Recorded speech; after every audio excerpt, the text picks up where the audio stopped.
جن حالات میں آج ہم جمعہ کی نماز ادا کرنے آئے ہیں، دنیا بھر میں قبلہ اول بیت المقدس کے معاملے کو لے کر ایک عجیب ماحول پیدا ہو چکا ہے۔ دنیا دو دھڑوں میں تبدیل ہے آج، اور یقیناً کیوں نہ اثر کرے کہ میرے آقا صلی اللہ تعالی علیہ وسلم نے ارشاد فرمایا، بیت المقدس جس زمین پر آباد ہے، حضور پاک صلی اللہ علیہ وسلم کے فرمان علی شان کا مفہوم ہے سید البقاع، یعنی زمین کا جو سردار علاقہ ہے وہ بیت المقدس کا علاقہ ہے۔ مسجد اقصی جہاں پر آباد ہے اس کو سید البقاع کہا گیا ہے، اور یہ بھی روایت میں ملتا ہے سید الصخرہ، گنبدوں میں اگر کوئی سردار گنبد ہے تو وہ بیت المقدس کے لیے کہا گیا ہے۔ اور قرآن نے یہ فرمایا الذی بارکنا حولہ، مسجد اقصی کے متعلق فرماتا ہے رب تعالیٰ کہ وہ مسجد اقصی جس کے ارد گرد ہم نے برکتیں رکھی، لنریہ من آیاتنا، تاکہ ہم اپنی نشانیاں انہیں دکھائیں۔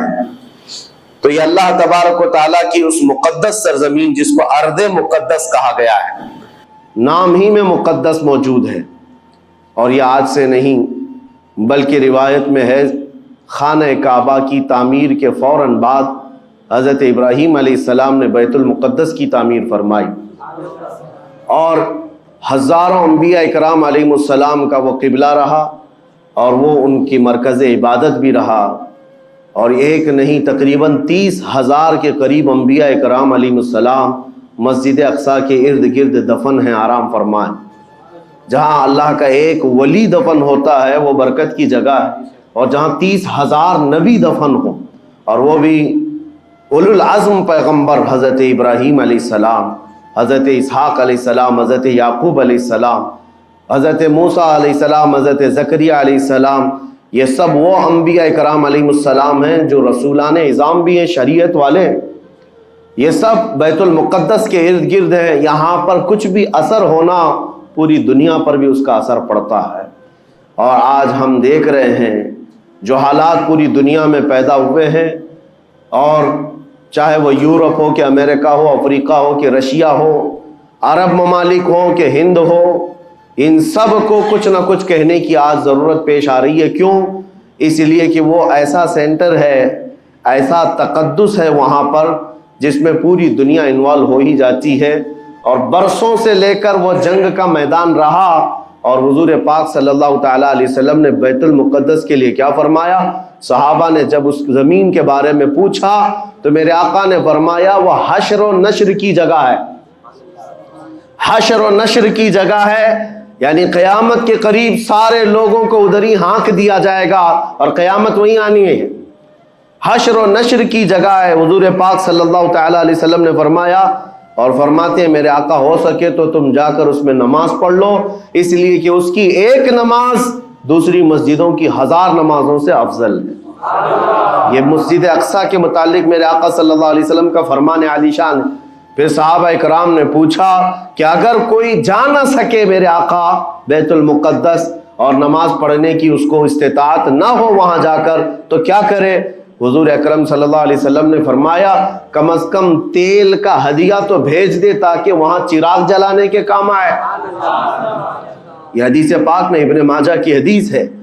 نبی کریم صلی اللہ تعالیٰ علیہ وسلم کے اس فرمان علی شان کے مطابق میں آج آپ تمامی حضرات سے یہ گفتگو کرنا چاہوں گا کہ میرے عزیزوں، یہ صرف فلسطین اور اسرائیل کا مسئلہ نہیں ہے، یہ اسلام اور کفر کا مسئلہ ہے، اور پوری دنیا کے لیے، پوری دنیا کے لیے اگر وہ حقیقت کی نگاہیں رکھتی ہیں، چاہے وہ کسی بھی قوم سے وابستہ ہو، چاہے وہ کوئی بھی دین اور دھرم سے تعلق رکھتے ہو، میں ان سے کہتا ہوں اگر اینک تمہارے اوپر جھوٹ کی نہیں پڑی ہے تو آنکھیں کھول کر دیکھ لو ظلم اور بربریت کس جگہ ہے اور حق کے لیے لڑنے والے کون ہیں۔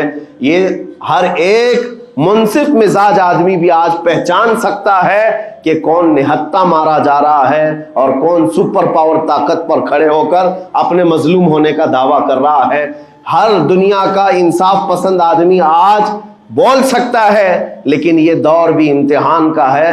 جتنے کیڑے مکوڑے دل میں بغض و عداوت رکھتے ہیں اسلام کے، وہ ظالموں کے ساتھ کھڑے ہوئے نظر آتے ہیں، آج ظالموں کے ساتھ کھڑے ہوئے نظر آتے ہیں۔ نبی کریم صلی اللہ تعالیٰ علیہ وسلم نے فرمایا، مسلمانوں آپ اپنی اوپینین، اپنی رائے کیا رکھتے ہیں یہ بہت امپورٹنٹ ہے۔ دنیا کیا کہتی ہے اس سے مجھے غرض نہیں، تمہارا تعلق تمہارے نبی پاک کے فرامین سے ہے۔ خبردار خبردار، تم کبھی ان ظالموں کی حمایت میں نہ آنا، ورنہ قرآن کہتا ہے وَلَا تَرْكَنُوا، اللہ تعالیٰ فرماتا ہے اس طرف تم توجہ بھی مت کرنا، جھکاؤ بھی مت رکھنا جس طرف ظالم گئے، جس طرف ظالم گئے ہیں اس طرف جھکاؤ بھی مت رکھنا۔ اور آج کہیں ایسا نہ ہو کہ دنیا تمہارے پاس بہت آ گئی، چکا چوند دنیا دیکھ کر، جیسے امارات والے ہوئے، متحدہ عرب امارات، دبئی جیسے آج انٹرنیشنل سٹی ان کے پاس مل گئی ہے، پوری دنیا وہاں پر تجارت کرنے لگ گئی، بحرین جیسے کنٹریز، ان کے پاس دنیا کی فراوانی آ گئی، تو آج وہ یہ سمجھنے لگ گئے کہ ہم کو مظلوم اور غریب فلسطینیوں کی مدد میں بات نہیں کرنی چاہیے، جو سپر پاور طاقت ہے اس کے ساتھ کھڑا ہونا چاہیے، کیونکہ ہماری ٹریڈنگ کا مسئلہ ہے، ہماری تجارت کا مسئلہ ہے۔ وہ یہ بھول گئے کہ ان کا اسلام کہاں ہے، ان کے آباء و اجداد کی روایت کہاں ہے۔ لیکن میں آپ سے کہتا ہوں ان کے نقشے پر چل کر کبھی اپنی رائے کو بدل نہ دینا۔ بعض مسلمانوں میں یہ گفتگو پھیلی ہوئی ہے کہ کیا ہم ہی مسلمان ہیں ہندوستان کے، کیا ہم ہی لوگ ہیں جو اپنی رائے بنائیں، وہ بڑے بڑے لوگ ہیں، عرب لوگ ہیں اور بڑے بڑے مشائخ ہیں وہاں پر، ان لوگوں نے رائے الگ بنائی ہے، وہ دنیا کے اور پیسوں کے پجاری بن گئے ہیں، ان کے ہاں نفس غالب آ چکا ہے اور شیطان کا ان کے اوپر غلبہ ہے، وہ حق نہیں دیکھ رہے ہیں۔ میرے عزیزوں، کہیں تم اپنی رائے اس طرح بنا لیے تو حدیث کو جھٹلانے والے ہوں گے۔ اللہ کے حبیب صلی اللہ علیہ وسلم کی حدیث سناتا ہوں، حضور پاک صلی اللہ علیہ وسلم فرماتے ہیں لا تزال عصابۃ من امتی یقاتلون علی ابواب دمشق وما حولها وعلى ابواب بیت المقدس ظاہرین علی الحق۔ حضور پاک صلی اللہ علیہ وسلم فرماتے لا یضرهم خذلان من خذلهم ظاہرین علی الحق الى ان تقوم الساعہ۔ میرے آقا فرماتے ہیں قیامت تک میری امت میں ایک جماعت ایسی ہوگی جو دمشق کے دروازوں پر اور بیت المقدس کے دروازوں کے اطراف میں حق کے لیے کھڑی رہے گی قیامت آنے تک۔ اور حضور پاک نے یہ بھی فرمایا، میرے آقا مخبر صادق صلی اللہ علیہ وسلم کے فرمان آج ہم اپنی آنکھوں سے دیکھ رہے ہیں۔ حضور فرماتے لا یضرهم خذلان من خذلهم، میرے آقا فرماتے ہیں دنیا کے بڑے بڑے دھوکہ دینے والوں کا دھوکہ انہیں کچھ اثر نہیں کرے گا، انہیں کوئی نقصان نہیں پہنچائے گا۔ آج بڑے بڑے پیٹروٹ میزائل داغ کر کے اگر وہاں کے علاقوں کو ختم کرنے کا دعویٰ کر رہے ہیں تو مجھے میرے نبی کے فرمان پر یقین ہے یہ کبھی نہیں ہو سکے گا، کبھی نہیں ہو سکے گا۔ کچھ عمارتوں کے گر جانے اور کچھ بچوں کے اور کچھ لوگوں کے قتل ہو جانے کا نام یہ جیت اور فتح نہیں ہے۔ میرے عزیزو، آج ہم ان ظالموں کو دیکھ رہے ہیں جن کا دعویٰ تھا کہ دنیا میں ان سے بہتر ڈیفنس طاقت کسی کے پاس نہیں، ان سے بہتر بنکر کسی کے پاس نہیں، ان سے بہتر سائرن بجانے کی طاقت کسی کے پاس نہیں، پوری دنیا کو زہریلے ہتھیار بیچنے والی طاقتیں۔ آج ہم نے یہ بھی دیکھا ہے کہ صرف محض ایک چھوٹی سی جماعت سے ان کے ہاتھ پیر ڈھیلے نظر آتے ہیں اور ان کے جسموں میں کپ کپی نظر آتی ہے۔ پوری طاقت تمہاری ایک جگہ۔ میں بھی چند دنوں قبل عمرہ میں تھا جب یہ پڑھ رہا تھا کہ ایک چھوٹی سی جماعت جس کو پوری انٹرنیشنل دنیا مل کر کے آتنکواد گھوشت کرتی ہے، امریکہ ہو، UK ہو اور دوسری بہت ساری طاقتیں، وہاں پر فلسطینیوں کی حمایت میں لڑنے والے ان مجاہدین کو یہ آتنکواد کہتے ہیں، ٹیررسٹ کہتے ہیں، جو اپنے چھوٹے سے علاقے کو بچانے کے لیے اپنی جانیں دے رہے ہیں، وہ آتنکواد ہیں، وہ ٹیررسٹ ہیں۔ ان کے پاس کھانے پینے کی چیزیں نہیں رہ گئی، ان کی کرنٹ سپلائی بند کر دی گئی، ان کا پانی بند کر دیا گیا، پھر بھی وہ آتنکواد ہیں۔ میرے عزیزو، یہ دنیا کا دگلا معیار دیکھو آپ، رشیا پورے یوکرین کو تباہ کرتا رہا، پورا راکھ میں بدل دیا۔ ان ظالم کتوں کی زبان پر کبھی نہیں آیا کہ رشیا آتنکواد ہے یا رشیا ٹیررسٹ ہے۔ یہ میڈیا میں بھونکتے رہے رشیا اور یوکرین کی وار چل رہی ہے، زمین کا مسئلہ ہے۔ ارے ہزاروں لوگوں کو رشیا راکھ میں بدل کر رکھ چکا ہے، کیوں نہیں بولتے اس کے متعلق؟ کیوں نہیں کہتے کہ وہ آتنکواد ہے؟ اس لیے کہ یہ ظالم دجالی میڈیا جتنے ہیں، انہیں پتا ہے ان کے باپ داداؤں سے بڑی طاقت اس کے پاس موجود ہے۔ طاقتوں کی پوجا کرنا اور بڑی بڑی طاقتوں کو سلام کرنا یہ ان کی فطرت میں داخل ہے، اور ہم الحمدللہ مسلمان ہر وقت یہ فیصلہ رکھتے ہیں کہ جو غریب ہے، جو مظلوم ہے، وہ چاہے ایک سکہ بھی نہ رکھتا ہو، ہم اس کی حمایت میں ہمیشہ کھڑے رہتے ہیں۔ یہ اسلام کی خاصیت ہے، ہم طاقت و قوت اور تخت کو دیکھ کر کسی کی حمایت میں نہیں کھڑے ہوتے، بلکہ حق و باطل کو دیکھ کر اگر مظلوم چھوٹی سی جگہ پر بھی ہے تو ہم اس کے ساتھ کھڑے ہیں۔ اسلام میں ہو یا نہ ہو، اگر وہ مظلوم ہے تو اس کی آواز ہم اٹھاتے ہیں۔ عزیزان گرامی وقار، جس کو اپنی طاقتوں پر خوب بھروسہ تھا، میں ایک بات عرض کرتا ہوں، مسلمانوں آج جاگنے کی ضرورت ہے، بیداری کی ضرورت ہے۔ تمہارے دماغوں پر یہ پٹی ڈالی گئی ہے اور یہ بٹھایا گیا ہے، ان کے پاس بہت بڑی بڑی طاقتیں، تمہارے ادھر ادھر کرنے سے کچھ نہیں ہوتا، تمہاری آواز اٹھانے سے کچھ نہیں ہوتا۔ رب تبارک و تعالیٰ نے تمہیں یہ ظاہر کر دیا کہ میں ابھی پڑھ رہا تھا اس چھوٹے سی علاقے میں، غزہ پٹی میں، بڑی بڑی دنیا کی 4 تنظیمیں، خفیہ خبر رساں ایجنسیاں موجود ہیں جو ان کی خفیہ خبریں ہر وقت پہنچاتی ہیں۔ وہ اسرائیل کی بھی ہے، امریکہ کی بھی ہے، اور سعودی عرب کی بھی ہے، اور ایجپٹ کی بھی ہے۔ 4 بڑے بڑی کنٹریز کی خفیہ ایجنسیاں کام کر رہی ہیں، اور سب کی سب خفیہ خبر رساں ایجنسیاں فیل ہو گئی، ناکام ہو گئی۔ اس کے باوجود اسرائیل کے درندوں کو یہ وحشتناک چیز دیکھنی پڑی۔ دنیا آج اس میں حیرت میں ہے کہ ایسا کیسے ہو گیا، ایسا کیسے فیل ہو گیا، یہ سسٹم کیسے کام نہیں کر سکا، ہمیں پہلے سے اطلاع کیسے نہیں ملی۔ میں قرآن پڑھ کر کے بتاتا ہوں، میرا رب فرماتا ہے وَمَكَرُوا وَمَكَرَ اللَّهُ وَاللَّهُ خَيْرُ الْمَاكِرِينَ۔ کافر منصوبہ بناتے ہیں اور اللہ خفیہ تدبیر کرتا ہے، اور اللہ کی خفیہ تدبیر غالب آتی ہے۔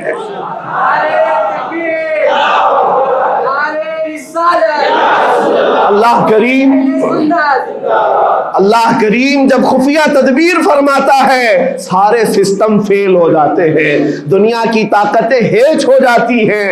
آپ کبھی یہ مت سمجھنا کہ دنیا کے پاس بہت بڑی طاقتیں ہیں، نہیں مسلمانوں، ایمان اس کا نام نہیں ہے۔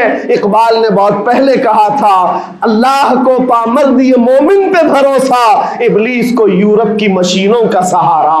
ان کے پاس یورپ کی مشینوں کا سہارا ہے، لیکن مسلمان کو اپنے رب کی طاقت پر بھروسہ ہے۔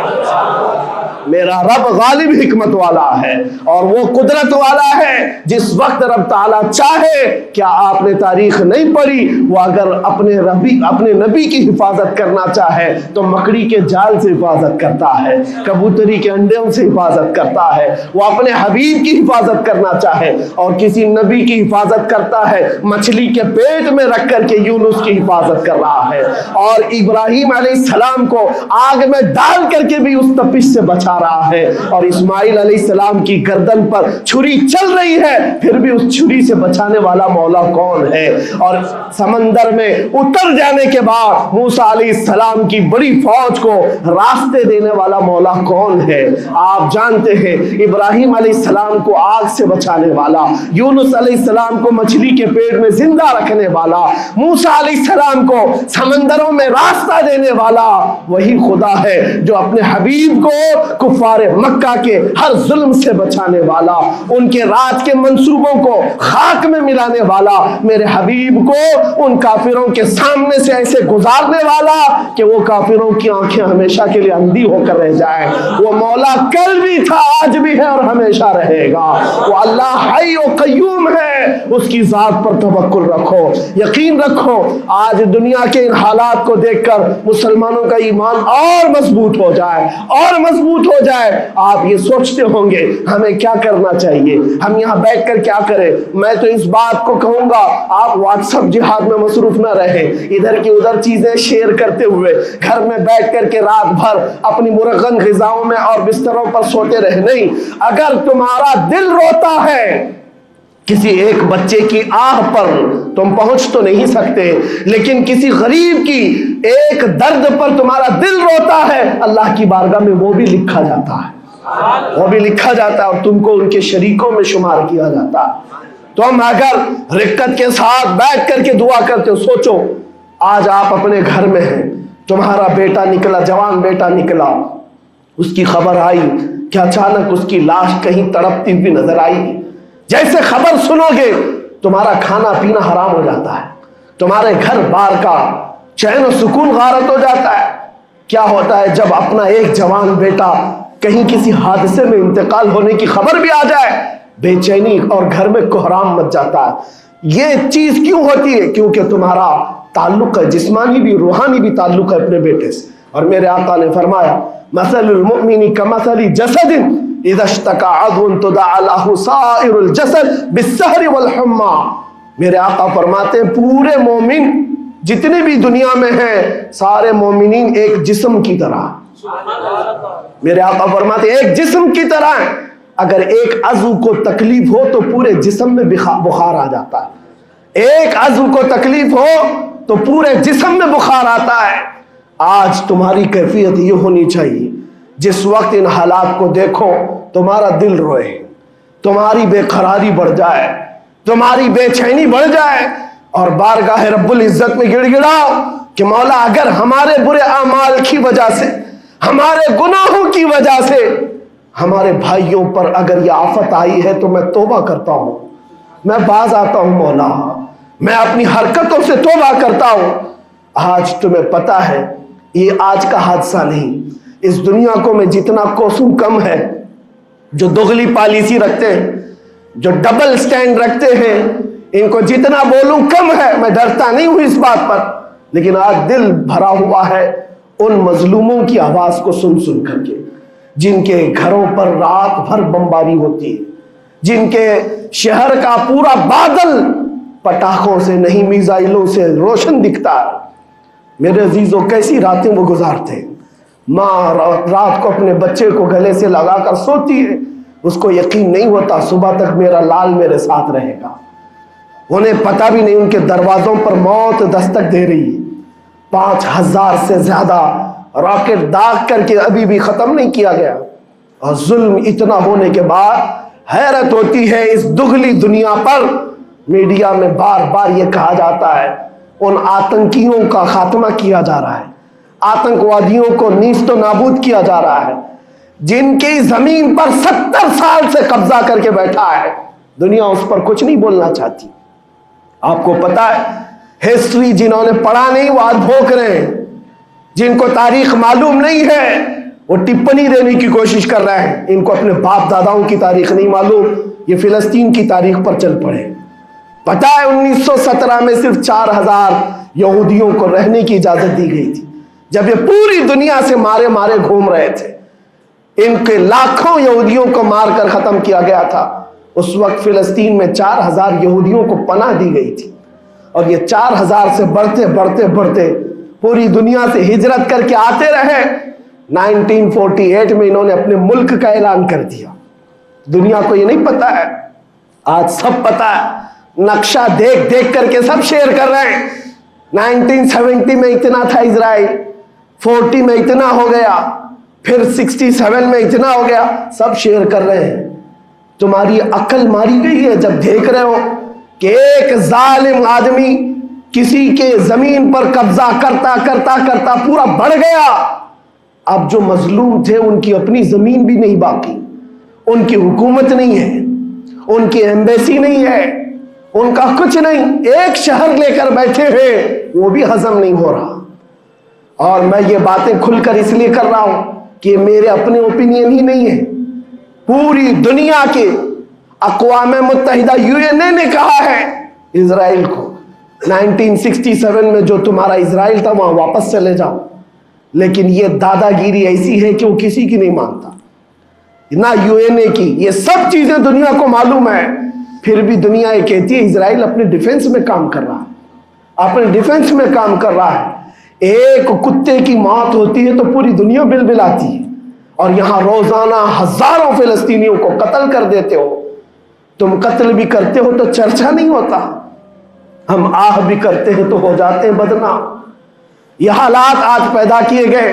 میں آپ حضرات کو یہ بات کہنا چاہوں گا، یہ ایمان کے مضبوط کرنے کا وقت آ چکا ہے۔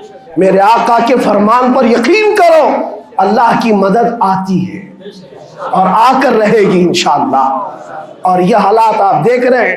میں ایک بات اور بتا کر اپنی گفتگو کو سمیٹتا ہوں، کثرت سے ان کے لیے دعائیں کرو، کثرت سے دعائیں کرو، اور اپنی غلط عادتوں سے باز آ کر اللہ کی بارگاہ میں مانگو۔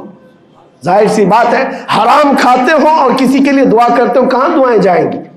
اب جو بات رہ جاتی ہے یہ کچھ دنوں کے لیے ہے، وہ بھی امتحان دے رہے، ہم بھی امتحان دے رہے، یہ امتحان کی گھڑی گزرنے والی ہے، اور قیامت کے قریب میرے آقا کا فرمان حق ہو کر صاف ظاہر ہوگا، صاف ظاہر ہوگا، پوری دنیا دیکھے گی۔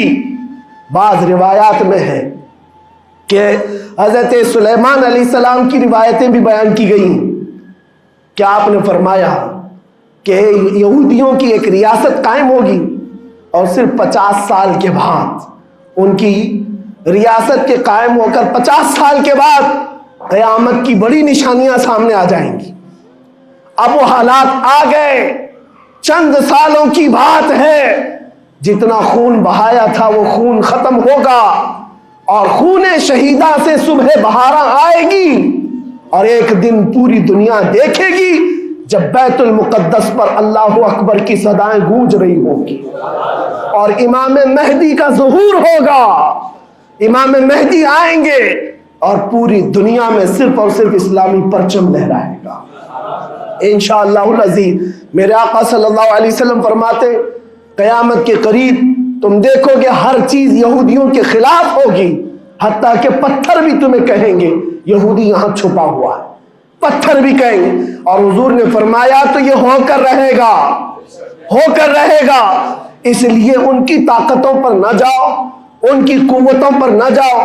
آج جب ایک چھوٹی سی جماعت نے تمہارے ڈیفنس سسٹم کو للکار کر رکھ دیا ہے، وہ وقت بھی آئے گا جب خدائے جلال و جبروت والے مالک خدا کو، اللہ کریم کو جب یہ دکھانا ہوگا کہ اللہ تعالیٰ ایمان والوں کی کیسی مدد کرتا ہے، تو وہ دن بھی دیکھو گے جب کیڑے مکوڑے اور حشرات کی طرح ظالم حکومتیں فنا ہو جائیں گی۔ انشاءاللہ وہ وقت آئے گا، لیکن آپ تمام حضرات اپنے دلوں میں رقت طاری کریں، اپنے دلوں میں ان غریبوں کے لیے، ان مظلوموں کے لیے دنیا کیا بھوگتی ہے اس کی طرف نہ جاؤ، کون کیا کہتا ہے، ان ظالموں کو ان کے ساتھ کھڑے ہونے میں شرم نہیں آتی۔ آپ کو پتا ہے یہاں ہمارے ہندوستان میں بھی بہت سارے آج نکلے ہوئے سوشل میڈیا پر جنگ کر رہے ہیں، اور ان کو لگتا ہے اسرائیل کے ساتھ کھڑے۔ آپ کو پتا ہے اسرائیل ایک ایسی یہودی ریاست ہے جو پوری دنیا کے کسی بھی دھرم کو نہیں مانتے، مسلمانوں کے بھی ویسی دشمن، ہندوؤں کے بھی دشمن، عیسائیوں کے بھی دشمن۔ ان کو پتہ ہی نہیں ہے، ان کو لگتا ہے وہ ہمارا ساتھی ہے، مسلمانوں کو مار رہا ہے تو ہمارا ساتھی، جبکہ وہ صاف انکار کرتے ہیں کہ بتوں کی پوجا کرنے والوں سے ہمارا کوئی رشتہ ہی نہیں، وہ یہودی ہیں۔ وہ پوری دنیا میں اپنے آپ کے متعلق یہ عقیدہ رکھتے ہیں کہ اللہ نے ہم کو ایک خاص مٹی سے بنایا اور سارے انسانوں کو کچرے سے بنایا، ساری دنیا کو کچرے سے اور جانوروں کے فضلے سے بنایا، اور ان کو ایک خاص جنت کی مٹی سے بنایا۔ اور قرآن میں یہ ذکر موجود ہے، اللہ فرماتا ہے وقالت اليہود نحن ابناء اللہ واحباؤہ، اے محبوب، یہ یہودی کہتے ہیں ہم اللہ کے بیٹے ہیں اور اللہ کے محبوب ہیں۔ رب فرماتا ہے اے محبوب ان سے کہہ دے اگر تم اللہ کے بیٹے اور اللہ کے محبوب ہو تو مرنے کی تمنا کرو، کیونکہ اللہ سے مل جائے۔ لیکن اللہ فرماتا ہے وَلَن يَتَمَنَّوْهُ أَبَدًا، وہ موت کی ہرگز تمنا نہیں کرتے۔ یہودیوں کے ہاں جینے کی ہوس بہت ہے، اور قرآن کہتا ہے لَوْ يُعَمَّرُ أَلْفَ سَنَةٍ، اگر ان کو 1000 سال کی زندگی بھی دی جائے تب بھی وہ مرنا نہیں چاہتے۔ یہودی مرنا نہیں چاہتے۔ یہی تو بات ہے میرے عزیزوں، دنیا میں اور ہم میں فرق یہ ہے وہ کہتے تو ہیں ہم اللہ کے بیٹے اللہ کے محبوب، لیکن مرنا نہیں چاہتے۔ لیکن مسلمان کا بچہ بچہ جذبہ شہادت میں نظر آتا ہے۔ وہ ہمارے نزدیک موت کوئی حادثہ نہیں، ہمارے بزرگوں نے تو ہمیں یہ بتایا ہے کفن کندھے پر لے کر چلنا، موت آئے تو اوڑھ کر سو جانا۔ یہ نہ سوچنا کہ حادثہ ہوا ہے، بلکہ یہ سوچنا ادھر آنکھیں بند ہوئی ادھر زیارت مصطفیٰ ہو گئی، ادھر میرے رب سے ملاقات ہو گئی۔ مولا کریم کی بارگاہ میں دعا ہے جب تک زندہ رہے عزت اور ایمان کے ساتھ زندہ رکھے۔ مولا غریب فلسطینیوں پر تو رحم فرما۔